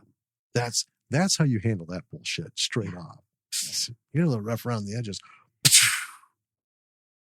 Then maybe you need to move on, son. Right. Well, and then I loved the bit there that with Henry responding basically in the most polite way she could that she was on her period. Yeah. Because you learn as a young teenage girl that the fastest way to get a boy to leave you alone is to tell him that you're on your period. Yep. Nothing will shut that shit down faster. Oh, for real though. Well, it's true. So here's the thing about this movie. Done in 2004, right? So it's actually, we're coming up on, it's 18 years old. Right? Yeah. It could have been filmed yesterday. It could have, yeah. Because here's the thing. There's nothing in this movie that dated it. Because when you're shooting something in this lifestyle and everything, there's nothing. Everyone has old shit cars. Yeah. You know, I remember we went through. Lily wanted to know all about all my cars, and I went through the whole list of shit cars I had since I was 14, Mm-hmm. and she was just like, just stunned. It's a lot of cars. I'm like, yeah, and they were all sleds. And she was like, how do you remember them? Because We were like, because you remember all your cars, baby. Yep. You never forget them, especially when they're all junk. And everyone had its own fucking habit, like the one that had a hole in the floor, the one All that of every them time had I their own shifted into a story. different gear, different parts of the car would raise and fall. Just, oh yeah, so many things. But anyway, so Jim's car. Mm-hmm. I don't know what year that fucking thing was supposed to be because I'm not sure what it was supposed to be. Well, it in from the its outside looked like entirety. it was cobbled together from a bunch of different Yeah. parts. Um, It wasn't really any make or model of I- car. right. But, you know, all the cars in the background were, well, Chad was driving like a 99 or 2000 Jeep. Right. Because I know Jeeps. I'm not a car person, but I know when Jeeps changed their body styles over the years because, you know, you know, became less truck-like. And anyway, but in her neighborhood, everyone has those old pickups. Oh, yeah. Everything from like 60s to 90s. Mm-hmm. You know, if this is in 2000, you know, someone might, or 2004, someone might have a 91, you know, reliable used car kind of thing. Some of them look good, some of them look rough. It was like a good balance. It wasn't too much one or the other. Now, this is either luck of shooting in a neighborhood for establishing shots, right? And that's just how it looked. Or, you know, they may have taken care to make sure these things, you know, looked for places that had this look to it and stuff. I don't know. But anyway, back to the whole lumberyard thing. That was something. Yeah. You know. But walking home, Yeah. walking through town, all these shortcuts, Mm-hmm. places you aren't supposed to be. Oh, absolutely not. Right. But that's how it was. So this was written and directed masterfully. Yes. Full exhibition of knowledge of content, full knowledge of lifestyle to give us a legitimate plot and a logical, extremely well done progression through it. Yeah. I think it was just a really lovely slice of life. I mean, this is your favorite kind of film. It was. That's why I was heavily into it, you know? And that's why I felt so like you. There's a lot of familiarity from growing up, but Yeah. also the style of this film made me want to engage. Yeah. And like I said, I could get through it having witnessed, you know, like a lot of my, you know, friends were girls and they were crystal clear on how they got through life. Right. Yep. Same thing. You know, so-and-so tried to get up my shirt and this and that. And then, well, what'd you do? Same thing. You know, one, I told him I was on my period. You know, another one just quite simply, well, you know, elbows and that shit real quick. So knees. Yeah. Anything hard, sudden thrusts will put an end to advances. It's real easy to accidentally elbow Yeah. or knee something and go, oh, I'm so sorry. Did that hurt? Ooh, maybe we should. Oh, see, my crowd, there was none of that. None of these girls ever apologized for what they did to guys who tried to and remember that. I love it. Yeah. Respect. Well, and that's also too, there's different environments of growing up like this. You grew up in a very different situation than I did. Right. But financially, we grew up in that same bracket. palette. Right. But yours was more rural, kind of laid back, this sort of thing. You know, there was that whole street thing to deal with too. Yeah, yours was a little more urban. A little bit, than yes. mine. So yeah, the attitudes of the people you grew up with are different. Like I hear you talk with, you know, Carla and everything. And I get it because I had family who, you know, lived further out and, you know, in rural settings and stuff. But as a whole, my similar situations went very differently. It's funny.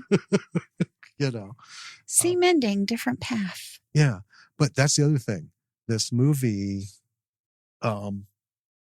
write what you know, but be faithful to what you know. They didn't make it more urban. Now, like even in 2004, I would hesitate letting my teenage daughter walk alone miles, right, in the dark at like midnight, 2 a.m. Call me old fashioned, but no. Oh, really? I was a teenage girl in 2004, and I walked all over the place. Yeah, but on my own. But would you do it here in Madison? I might have, yeah. But would you let Lily? No. Right. See, now I and some of my female friends were out until such hours. But again, it's a very different thing. You wouldn't do it alone. You always do it with others. No, as a teenage girl, you get a dude group. That is the technical term. Yeah. You get a dude group, and these are dudes that have your back. Well, that's just it. If right? you're alone, you're not going to get jumped. That's kind of the thing. Now, I wasn't like the male presence. It was just numbers. It could have been, 5 or 6 girls. That's too many to deal with. People are just, nope. There's too many knees and elbows. Right? But the other thing too is, we had all grown up that way. So absolutely 11 years old strolling around. I'm ready to throw down. Bring it, motherfucker. You want some of this? Come and get it. Because I'm not going to stop till one of us is fucking bleeding and unconscious. You have to have that mentality. That's why it's so weird to compare. When we talk. Yeah. But this one didn't take any extra steps. Everything fit. The community, the city, where they lived, it was all logical and it didn't seem out of place or forced. And I like that. And again, that is just artful writing and filmmaking, direction and storytelling. It's just superb in this one. I mean, it felt like a small Midwest industrial town, right? Yes. What else? I think that's really it. Yeah. Music was here and there. It kind of fit the mood. Kids were listening to this music in the background for the grown-ups. They were just, ding, ding, ding, ding, ding, ding, ding, ding, kind of, movement music and stuff. This really didn't give off any sense of patchwork. No. And we all know that indie films, sometimes you go with what you got, and if it doesn't fit 100%, you just got to roll with it. Right. This one was very fluid. That one edit notwithstanding, everything worked tonally. Yeah. Everything was shifted. The subtle changes in color temperature, right? The and it was also a very soft feel.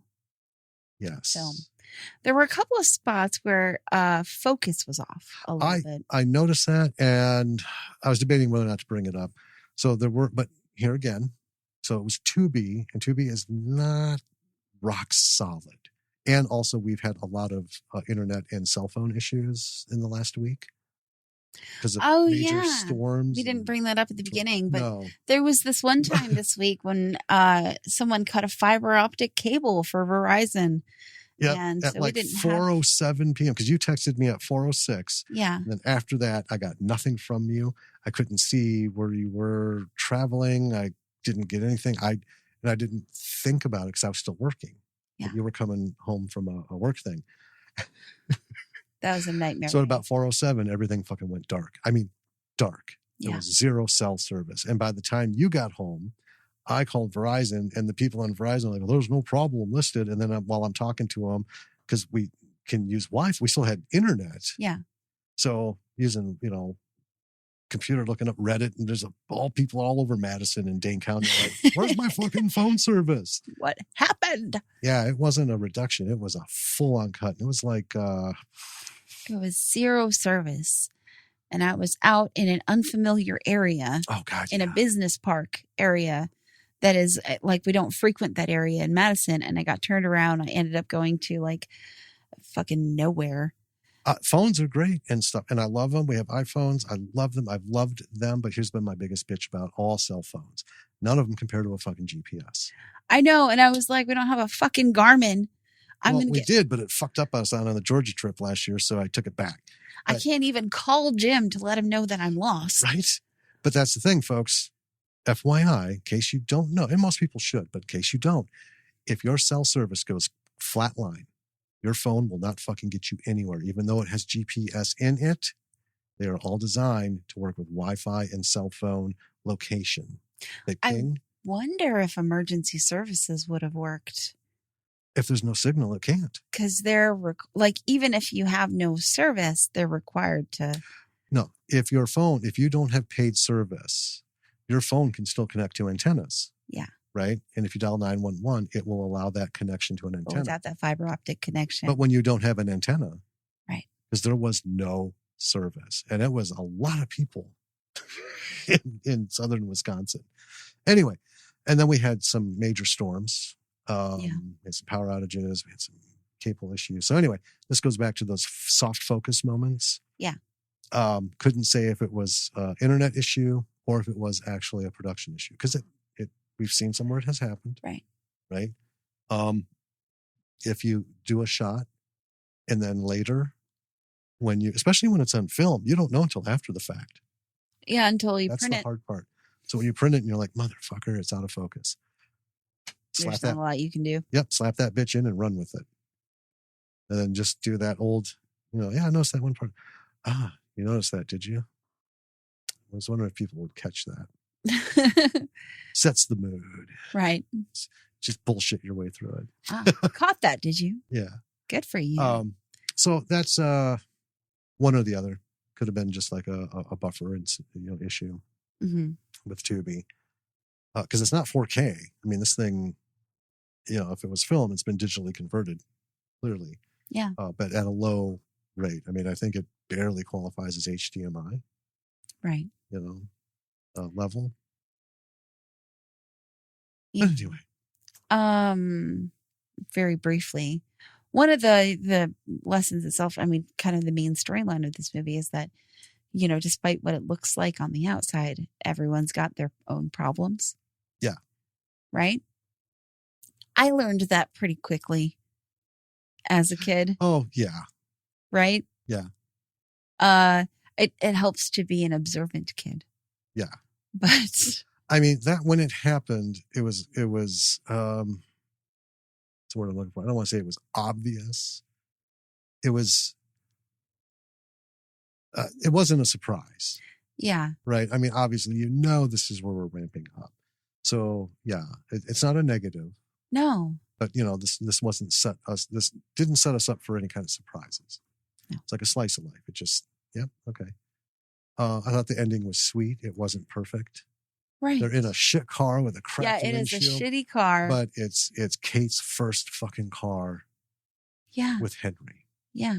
So for 16 and probably her years, first car, period. Could be. Yeah. Right? Hers. Yeah. Hers. And they're stable. Yeah. Right? And they're thinking about looking for houses. And that's on the table soon. So, Evergreen is a fantastic film. Another top-bottom series of lessons. A lot of good examples on stuff in here, and recommend that you see it so you can see it for yourself. And, pick the things you want to aspire to. I mean, I would say the biggest lesson, don't be afraid to be too raw.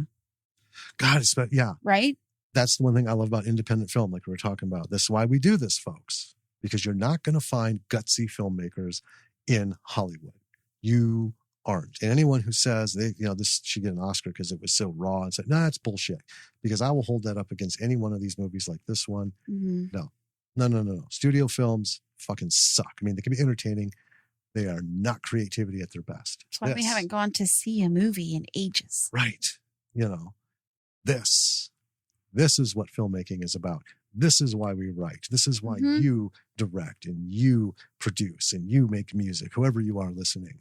This is the kind of shit, because these are stories we want to tell. Absolutely raw and unashamed. Yeah. And all the movies we've talked about, even the ones that didn't, hit the bar, right? We still say, you know what? I would rather be responsible for making a bunch of shit movies, Ed Wood style, than doing nothing at all. The only bad movie is an unfinished one. I won't go. Well, I'm not going to go that far because I'm entitled to my opinion. The only regret in filmmaking is an unfinished project. There you I'll go. say that. Right. Because there are stuff that is just bad. I mean, by every metric, kudos, you put your heart into it and stuff, but there's just nothing. We saw something recently that there's just nothing there. Yeah. Oh, yeah. It is what it is. I don't want to get into it. Unwatchable. Literally unwatchable. But this person made a movie. Well, right. But yeah, there's not anything we could talk about. No. Yeah. It was a hard discussion. We won't get into that. But anyway, watch this movie. Lots of good lessons. Kudos to everybody. Super respect to every person involved in this film, because whoever had any bit to do with it obviously did their part, and it shows. Yeah. Yeah. So when you're done watching this and you kind of wonder what else we've been talking about, if you're new, why don't you check out our website? lordsofmisrulproductions.com. That's right. You can find everything there, all of our past episodes, our blog, links to where you can listen to us on your favorite podcast platforms. Yep. Email addresses to contact us. If you've done a film or done something cool, reach out to us. You can also find our links to our social media platforms. We're on the biggins. Yep. YouTube. Yep. Yeah, there's a few, I think 3 of you. Yeah. Who listen to this through YouTube because I convert it.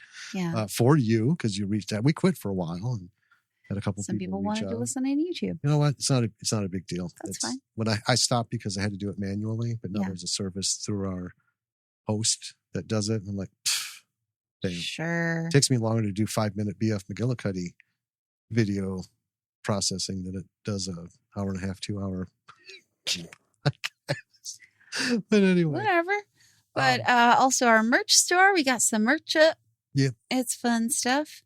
And our Patreon link. If you like this show and you want to support us, go check out our Patreon. Yeah. You get episodes a week early. Yeah. Again. Stopped for a while. Well, when we were doing bi-weekly. Cut back, yeah. Also, please like, subscribe. And if you have time, rate and review. Yeah, write a review. Rate with the review. Obviously, hopefully it's a good one. But yeah, liking and subscribing, you guys know all how it goes.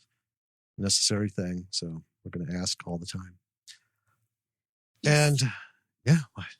I think that's it. That's it. So, hope you have gleaned something from this week again. And we still have a slew of stuff. Actually, we found another one. We did find another one. We're going to cover that was accidentally, because I was just like, this, I think we should give this like a fucking look. And then you're like, yeah, we can cover that. And I meant to just watch it for you and me. Yeah. So I'm like, what? So I go back in. Female director. Dope. Fuck, must have been fate. You know what else you can do? Oh. We were on the Just Don't podcast, and Miles has put that episode up. It'll have been up for a little while once this episode comes out. Yeah, it'll be 2 weeks in. But I've shared it on Facebook, and I think I've shared it on Twitter as well. Just go to Just Don't podcast and look up the Machete episode. We're on it. Yeah. And while you're there, check out his other episodes too, because Miles is fun to listen to. Yeah, he's a fun dude. Mm-hmm. And then on that episode is links to all of his other stuff. Check him out. He's a friend of the show. He's a friend of ours. We love interacting with him. The dude is just so much fun. Yeah. And he does a lot of other podcasts. I don't even know how many he does, like 4 or something. I know. It's one's up, one's down. It's this, it's that. But anyway, yeah. We got the links on that one. Yeah, we do. And there'll be others. If you go to one, you'll find links to more. Heck yeah. All right. So, B-siders. Until next time. Keep doing what you're doing. This is those films. Yeah. You just want to cut me off. I'm trying. Okay. Finish your thing. I just did. Write those films. Are you done? The way you want. No, I'm done. This is Danny. This is Jim. Catch you later. Bye.